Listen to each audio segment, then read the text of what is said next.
And I don't like that term because it doesn't really capture what my thoughts are, but I think everyone It is a form of withdrawal. In other words, Okay. it is a way of compensating for the lack of inner being. It's a way of when you want and can't have or can't see a way to get, then it's the way of stopping the pain. So it is a sort of withdrawal. That is the basis behind what you are talking about. In several situations I've been in, there were messages from knowledgeable people, in one case a psychiatrist, where the two messages seem to be that the mental illness stemmed from a physiological standpoint. There's something in the body. But what caused that? In other words, everything stems from a vibration. So is that just another manifestation of being disconnected? It is. Okay.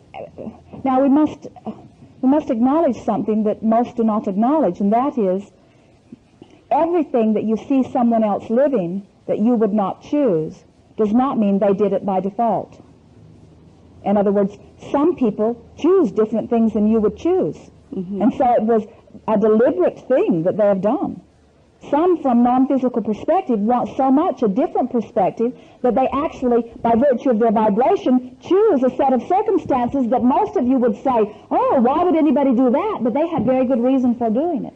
And so it becomes, you see, what the real problem is a society that wants to standardize everything. Your eyes should see these things, your ears should hear these things, your brain should work this way, your body should look this way. You pigeonhole and catalog everything, and then you use your standard as a means to feel lack.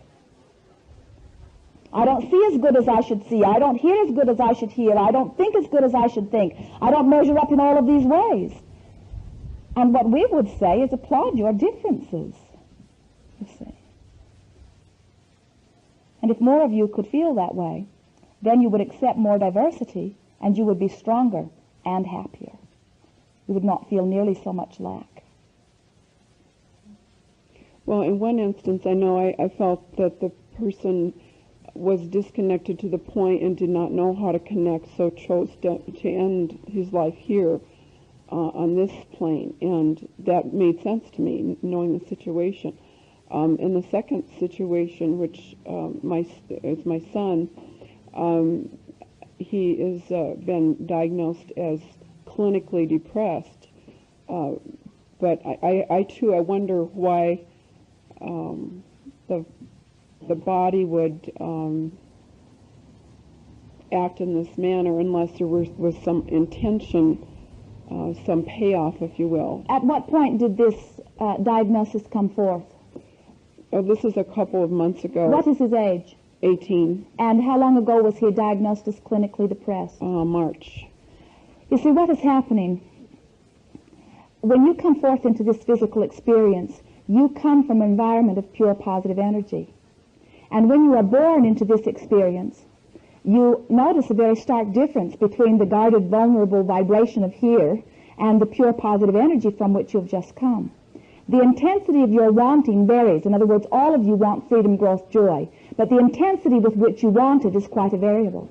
And this one that you are speaking about is so intense. You will not meet another that is more intense in his wanting to uplift. And so his sensitivity to what is going wrong is so much stronger. In other words, things just hurt him more. They always have. Yeah. He was never one that wanted to pull the wings off the little bugs. You see, in other words, he was always one who wanted upliftment and didn't understand it when he did not see it. The cruelty of children to children always hurt him more, and as a result, he attracted more and more of it to himself. He is one who undoubtedly feels great rebellion against the way the government operates. In other words, because he feels so much injustice in all of that, and almost to the point of not being able to stand it, as if he is going to burst out in all of it. But what he is really experiencing is his guidance system. In other words, he's experiencing giving thought to things that are so lack-filled that his inner being will not have any part of it, and he cannot bear that separation, you see. And the more it hurts him, and then he beats up on himself, they label him. You see, now here's what you can do that will help him very much. Is he living with you? Mm-hmm. And so you are interacting with him in every day? Right. as you go to bed tonight, as you lay in your bed, bask in the words that we've just given to you here. In other words, acknowledge that he is, from inner perspective, pure positive energy, and that he has come forth as a teacher of great proportion. That's who he is. And as you acknowledge that, lie in your bed and envision a time coming very soon where he will begin to feel that happening within him. In other words, see him as the happy, productive being that he really is. Now, what will happen as you do this? Your vibration will shift, and your inner being will envelop your body fully. And since he is the object of your attention at that moment, you will spew this pure positive energy into his experience. And he will receive it, especially in his sleep state, he will receive it stronger. And when he awakens tomorrow, you will notice a difference in the way he is feeling. In other words, it will be, you see that he's up and down, up and down, up and down. Mm-hmm. And his level is, at one time while he was more up, as years have gone by, he has ups and downs, but the ups and downs are more down like this. That's why you call him clinically depressed. There is not very much. You will notice, as a result of one night of your focusing upon his positive aspects, not in a way of trying to fix something, but in a way of acknowledging that nothing needs to be fixed. Mm-hmm. You will notice tomorrow that his vibration, while it has been here, will shoot up like this. Just with this much of your positive influx of your inner being. Then, as you are interacting with him, words will begin to flow forth from you in your connected state that will help him. In other words, you will be able to acknowledge things that, as he is feeling vulnerable or guarded about something, or inadequate, that is the word that we would say describes the way he feels most. Mm-hmm. As he is feeling inadequate about something, you would say, to tell you the truth, I've stopped worrying about you. I just have such a strong feeling that this is something that you're passing through quickly. I've known you all of your life. And I think I really know who you are. And I think they're way off base. And something happened to me in the night where I just have such a strong, reassuring feeling that all is well with you, that I just don't feel like worrying about you anymore. Those are words he wants to hear. But when you offer them from your place of not feeling them, he says in his mind, don't try to snow me. Mm-hmm. I know I'm a disappointment to you. But when they are coming from your pure vibration, they will reach to the very core of his being, and he will feel a little spark of that connectedness, you see. And he will probably deny it. He will probably say, oh, what do you know? In other words, he may not verbally recognize, but it is our promise to you that he will feel it. And little by little by little by little, oh, we're not meaning little by little, we are meaning it will come in increments, but you are going to notice dramatic difference in his experience. And the reason that we are so certain about this is because we know who he really is. And it takes very little catalyst by someone who knows who he is to help him to begin to feel who he is. Thank Good. you. What more? Thank you. We are out of time here.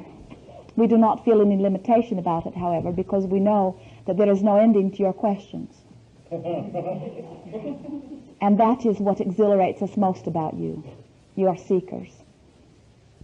As surely as you can formulate your question, you have the ability to receive the answer.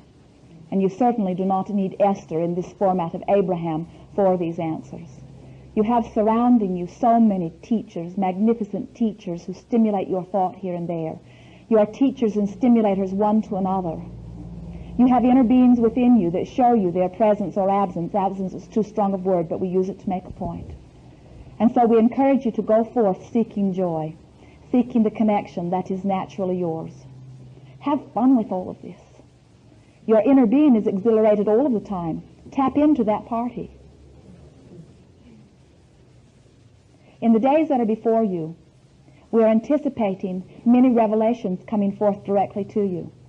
Many of the questions that you have been asking, that you were not able to bring forth in clear formulation today, you will bring forth and the answer will become clear to you individually. Acknowledge it as it occurs. Acknowledge the presence of your inner being within you. Acknowledge that you are one with your inner being. There is no separation.